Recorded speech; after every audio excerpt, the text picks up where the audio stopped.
Okay, for the last tutorial in the Launchpad performance series, we're going to look at using a drum rack to trigger drum samples and play our drum beats live along with our track.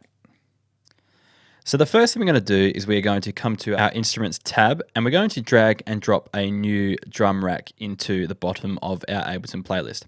Now, down the bottom here, you can see what a drum rack actually is. And basically, it's just a place for you to drag and drop samples, and then you can trigger them using a MIDI controller. So for example, if I bring a sample in here, I'm just going to drag and drop a kick down into the bottom slot here.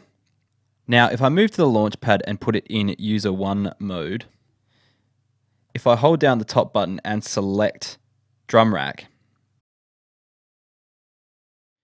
it'll now show me that drum sample lit up on my Launchpad. And if I press it, it triggers the drum sound. So we can build up full drum kits using this technique.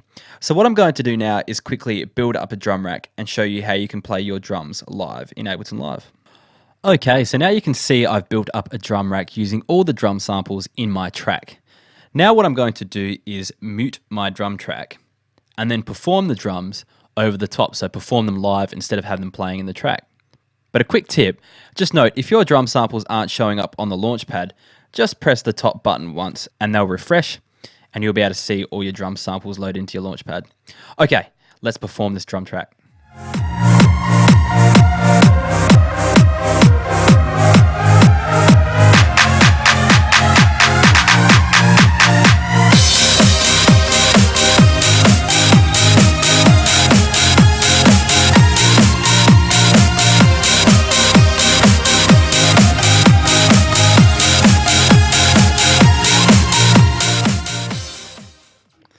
Okay, so that's how you perform drums live using a MIDI controller and a drum rack.